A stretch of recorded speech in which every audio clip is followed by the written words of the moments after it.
کہاں چھپی ہے تمہاری ماں؟ باہر بلاؤ اسے، پڑوس کی ایک اڈیر عمر عورت نے کہا تھا۔ کیا بات ہے باجی، آپ سب یہاں؟ فضا بیگم نے باہر آتے ہوئے پوچھا تھا۔ اللہ نہ کرے جو میں تم جیسی بازارو عورت کی باجی کہلاؤں۔ ارے میں کہتی ہوں تمہیں شرم نہیں آتی ایک طوائف زادی ہو کر شریفوں کے محلے میں رہتے ہوئے؟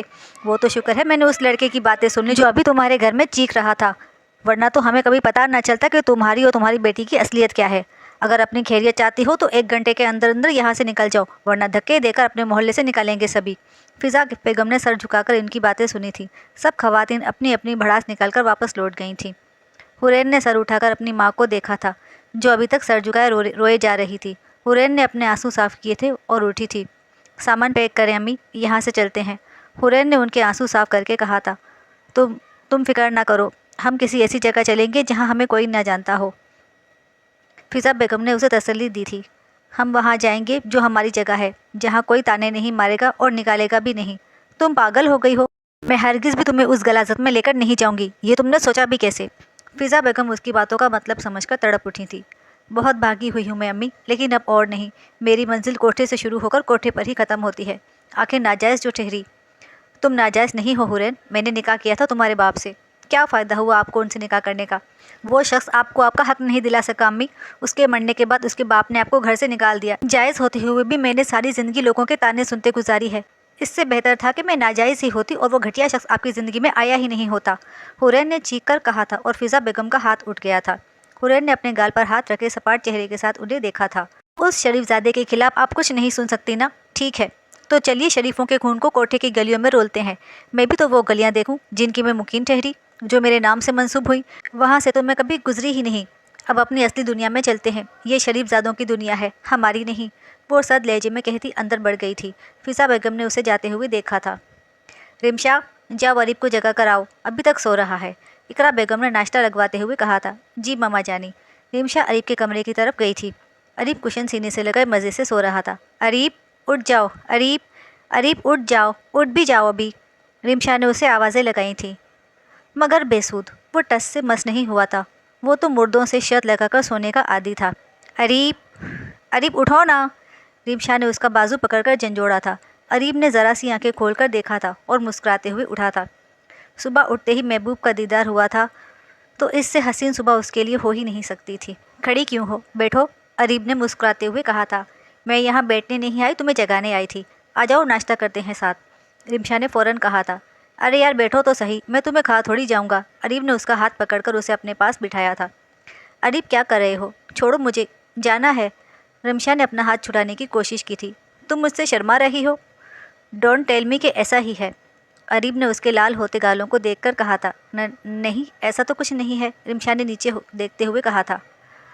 تو پھر کیا خیال ہے، تمہیں ہمیشہ کے لیے چاچو سے مانگ لوں؟ اریب نے اس کے کان کے قریب سرگوشی کی تھی۔ رمشا نے فوراً پیچھے ہو کر حیرت سے اسے دیکھا تھا، جو مسکرا کر اس کے چہرے کا اڑا رنگ دیکھ رہا تھا۔ بولو نا، خاموش کیوں ہو گئی؟ مجھ سے شادی کرو گی؟ اس سے پہلے کہ وہ کچھ اور کہتا، رمشا اپنا ہاتھ چھڑا کر باہر بھاگی تھی۔ جواب تو دیتی جا، اریب نے ہنستے ہوئے کہا تھا۔ رمشا اس کے کمرے سے نکل کر اپنے کمرے کی طرف بھاگی تھی اور سامنے سے آتی انشا سے بری طرح ٹکرائی تھی۔ کیا ہوا، سونامی آ گئی ہے کیا؟ انشا نے اپنا ناک دباتے ہوئے کہا تھا۔ ہاں نہیں، کچھ نہیں، سوری، رمشا نے ہڑبڑاتے ہوئے کہا تھا اور اپنے کمرے کی طرف بھاگ گئی تھی۔ اسد تو باہر گیا ہے، پھر اس نے کون سا بھوت دیکھ لیا؟ ناک توڑ دیا میرا، انشا نے اسے دیکھتے ہوئے کہا تھا اور کچن کی طرف گئی تھی۔ آخر اسے آج اسد کے لیے ایک سرپرائز پلان کیا تھا جس کے بعد زلزلہ آنے کے کافی امکان تھے۔ کہاں جا رہے ہو عامل؟ میٹنگ ختم ہوتے ہی اسے افراتفری میں آفس سے باہر جاتا دیکھ کر ریحان شاہ نے پوچھا تھا۔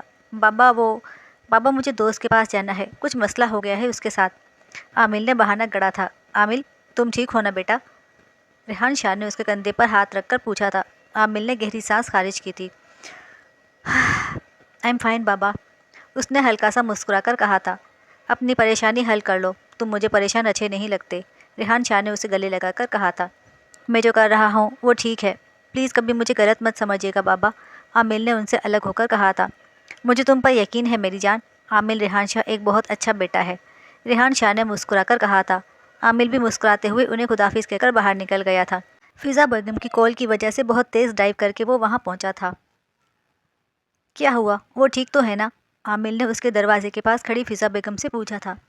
پتہ نہیں بیٹا، کل سے دروازہ ہی نہیں کھولا اس نے، اور کچھ کھایا پیا بھی نہیں ہے، میں نے بہت کوشش کی لیکن وہ میری بات ہی نہیں سن رہی، اپنی بات منوائے بنا وہ نہیں مانے گی، فضا بیگم نے پریشانی سے کہا تھا۔ آپ فکر نہ کریں، میں دیکھتا ہوں اسے۔ عامل نے انہیں تسلی دیتے ہوئے دروازے پر دستک دی تھی، پھر اس نے اپنی جیب سے چابی نکال کر دروازہ کھولا تھا۔ حسن جہاں کے کمرے کی ڈپلیکیٹ چابی عامل کے پاس ہوتی تھی۔ عامل کے اندر جانے پر فضا بیگم کو کچھ تسلی ہوئی تھی۔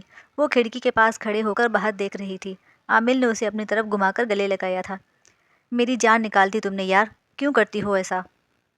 عامل کے لہجے کی بے چینی وہ اچھی طرح محسوس کر سکتی تھی۔ تم ٹھیک ہو نا؟ عامل نے اس کا چہرہ اپنے ہاتھوں میں لے کر پوچھا تھا۔ حورین نے دھیرے سے اس کے ہاتھ اپنے چہرے سے ہٹائے تھے اور رخ موڑ گئی تھی۔ بس کر دو یار، پلیز ایک بار میرا ہاتھ تھام لو، میں ساری بری یادیں مٹا دوں گا، عامل نے اس کے سامنے آ کر کہا تھا۔ میرے ہاتھوں کی لکیروں میں تمہارا ہونا نہیں لکھا، اس نے اپنا ہاتھ دیکھتے ہوئے کہا تھا۔ میں نئی لکیریں کھینچ دوں گا، عامل نے اس کا ہاتھ تھام کر کہا تھا۔ نئی لکیروں کی نہیں، نئے ہاتھ کی ضرورت ہے تمہیں، اپنے جیسی کوئی شریف جا کر ڈھونڈو۔ حورین نے اپنا ہاتھ چھڑایا تھا۔ مجھے صرف تم چاہیے ہو، مجھے میری حور کی ضرورت ہے۔ حور نہیں ہوں میں، حسن جہاں ہوں، ایک طوائف، حورین نے تلخی سے کہا تھا۔ حور پلیز اسٹاپ اٹ، وہ بے بس ہوا تھا۔ میرے رونے پر، چیخنے چلانے پر تم رکے تھے جو میں رک جاؤں، اس نے تیز آواز میں کہا تھا۔ آئی ایم سوری یار، آئی ایم سوری، معافی مانگ تو رہا ہوں میں۔ مت مانگو معافی، مجھے ضرورت نہیں ہے تمہاری معافی کی، بلکہ معافی میں مانگتی ہوں، ہاتھ جوڑتی ہوں میں، پلیز مت آیا کرو یہاں پر عامل، حورین نے ہاتھ جوڑ کر کہا تھا۔ نہیں آؤں گا یہاں، بس ایک بار ہمارا نکاح ہو جائے، پھر نہ تم آؤ گی نہ میں، عامل نے اس کے جڑے ہاتھ پکڑ کر کہا تھا۔ میں تم سے نکاح کبھی نہیں کروں گی، کبھی نہیں، میری زندگی ہے، میری مرضی جیسے چاہے گزاروں، تم یہاں سے دفع ہو جاؤ اور کبھی واپس مت آنا، جان چھوڑو میری، وہ پھٹ پڑی تھی۔ نکاح تو میں تم سے کر کے رہوں گا، چاہے کچھ بھی ہو جائے، عامل نے اس کا بازو دبوچ کر کہا تھا۔ میں بھی دیکھتی ہوں کیسے کرتے ہو نکاح، باپ کا مال سمجھ رکھا ہے کیا جو اپنی مرضی کرو گے؟ میں حورین نہیں ہوں جو تمہاری بات مان لوں گی، میں حسن جہاں ہوں، اگر تم نے زبردستی کی تو ایک لمحہ نہیں لگاؤں گی اپنی جان لینے میں، حورین نے اسے پیچھے دھکیل کر کہا تھا۔ تمہیں آنٹی کا بھی خیال نہیں ہے؟ ان کے بارے میں تو سوچو، کیا گزرتی ہوگی ان پر تمہاری یہ حرکتیں دیکھ کر، عامل نے اسے بلیک میل کرنے کی ناکام کوشش کی تھی۔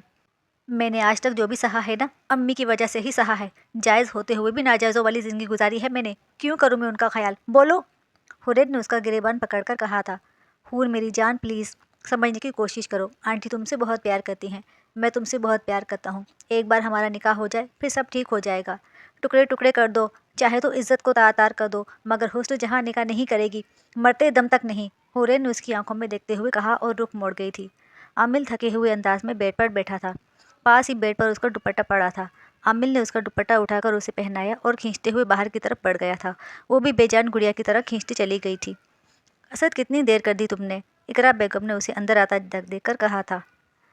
سوری امی، جاگنگ کرنے کے بعد ایسے ہی پارک میں بیٹھ گیا تھا، میں ابھی فریش ہو کر آتا ہوں، اسد نے مسکرا کر کہا اور اپنے کمرے کی طرف بڑھ گیا تھا۔ انشا کے چہرے پر پرسرار سی مسکراہٹ آئی تھی۔ تھوڑی دیر بعد اسد نے زور زور سے آوازیں دی تھی۔ بڑا آیا تھا منہ لگنے والا، اب پتہ چلے گا انشا کیا چیز ہے، اس نے مسکراتے ہوئے کہا تھا اور اپنے کمرے کی طرف چلی گئی تھی۔ امی آپ رکے، میں دیکھتا ہوں، اقرا بیگم کو منع کر کے اریب اسد کے کمرے میں گیا تھا۔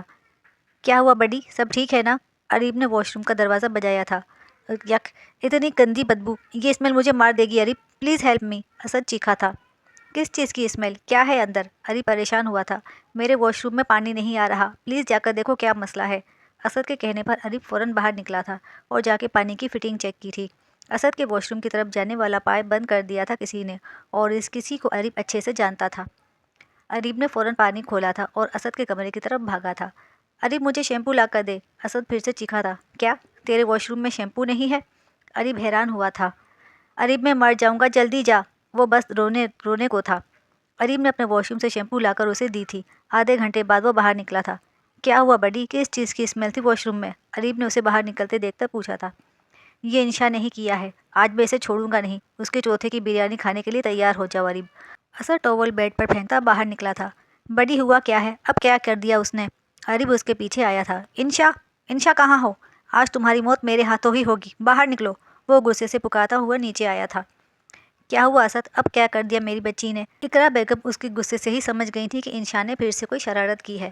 اگر وہ بچی ہے تو پھر بے چاہیے مجھے آپ کی لاڈلی بچی نے میرے شیمپو کی بوتل خالی کر کے اس میں انڈے ڈال دیے اور میرے واش روم کا پانی بند کر دیا، ابھی موت کے منہ سے واپس آیا ہوں، یہ کتنی گندی اسمیل تھی، اسد نے جرجری لی تھی۔ اریب اور اقرا بیگم اپنی ہنسی چھپانے کے لیے رخ موڑ گئے تھے۔